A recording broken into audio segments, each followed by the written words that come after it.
Fala pessoal, beleza? Aqui é a professora Cássia e o assunto dessa aula é matéria e energia. Tudo que compõe o universo se encaixa numa dessas duas opções. Então, o que é matéria? Matéria é tudo aquilo que ocupa lugar no espaço e possui massa. Já a energia é tudo aquilo que se pode realizar trabalho. A matéria ela é formada por pequenas partículas designadas átomos e pode se unir de várias maneiras formando moléculas. Então, vocês podem ver aqui que eu coloquei essas bolinhas aqui, ó. Cada bolinha aqui representa um átomo. Unindo um átomo a outro, ela forma moléculas. Essa parte aqui eu vou estar abordando, falando mais lá na frente, falando sobre substância, o que é uma substância simples, o que são substâncias compostas e o que são moléculas, né? Átomos, substâncias e moléculas. Mas lá para frente eu vou estar abordando isso aí. Mas o que é corpo? Corpo é uma porção limitada da matéria. E objeto é uma porção também limitada da matéria, mas que se presta a um determinado uso. Um exemplo que eu posso dar aqui é o ouro. O ouro é matéria. É a matéria que a gente está analisando.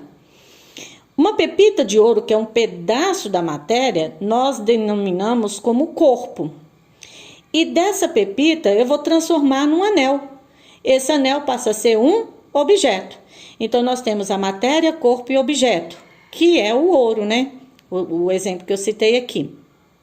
A matéria ela pode apresentar em 3 estados físicos, ou também chamado de fase de agregação, cujas elas são sólido, líquido e gasoso. Bom, então eu fiz aqui uma tabelinha para facilitar.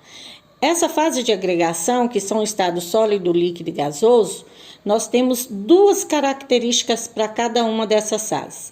Nós temos a forma macroscópica e a forma microscópica. Na forma macroscópica, no estado sólido, formas e volumes são definidas, né? São fixas, né? Um exemplo que eu posso dar aqui é o gelo. Né? O gelo ele vai ter um formato definido e um volume que é definido também. Vai entender melhor agora no estado líquido. Ó. Já no estado líquido, o seu volume vai ser definido. Já a sua forma ela vai ser variada, né? Vai ser diferente. O exemplo que eu vou dar aqui, imagine um copo cheio de água. Né? Esse copo cheio de água ele vai ter um volume X e um formato que é o formato do copo lá. Se eu pego essa mesma água que está no copo e transfiro essa água para uma jarra comprida, ela vai ter o mesmo volume, que é a mesma quantidade de água, mas o seu formato, a sua forma vai ser diferente. Então, você viu que no estado líquido, ela vai ter um volume definido e uma forma variável. Já no estado gasoso, a sua forma e seu volume vai variar, tá? Então, essa é uma característica, são características da forma macroscópica. Na forma microscópica, nos 3 estados físicos, no sólido, por exemplo, suas partículas elas estão bem juntinhas umas das outras. Estão vendo que aqui as partículas estão bem próximas umas das outras, tornando a energia cinética extremamente baixa. Já no estado líquido, as partículas elas já começaram a afastar, estão mais desorganizadas do que no estado sólido. E um pouco mais de energia cinética no caso do estado sólido. Então, ela é um pouco mais, né, do que no estado sólido. Nós chamamos isso de intermediário. E por fim, no estado gasoso, as suas partículas elas estão bem distantes umas das outras, bem afastada, né? É maior, o que apresenta maior entropia, por exemplo, mais desorganização. E por outro lado, a sua energia cinética ela é muito maior em relação ao estado sólido e em relação ao estado líquido.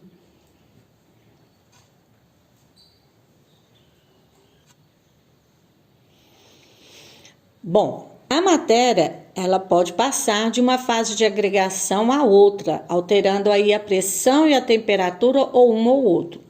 Então, nós temos aqui o estado sólido, líquido e gasoso. Cada passagem de um estado para outro, ela recebe um nome específico. No caso do estado sólido para o estado líquido, nós chamamos essa passagem de fusão.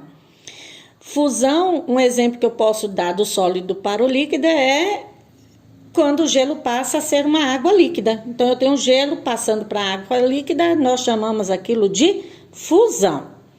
Já no estado líquido para o estado gasoso, nós chamamos essa passagem de vaporização. Então, ela pode ocorrer de 3 formas diferentes.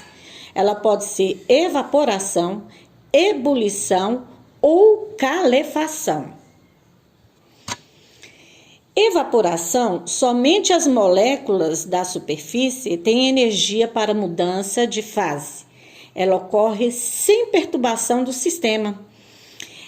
O exemplo que a gente pode dar nessa evaporação é quando a gente coloca uma roupa no varal, uma roupa molhada no varal. Então, lentamente, essa água vai ser evaporada. Já na ebulição, é quando todas as partículas do sistema têm energia suficiente para mudança de fase. Desta forma, nós temos uma perturbação do sistema, com todas as moléculas querendo fazer a mudança de fase ao mesmo tempo. Um exemplo é quando colocamos a água para ferver. E já na calefação, é quando um líquido toca uma superfície muito acima do seu ponto de ebulição. Isso ocorre quando colocamos um pouco de água na chapa quente. Resumindo, na evaporação, o sistema é lento, ebulição é intermediário e calefação é imediato. Então, nós temos 3 situações diferentes.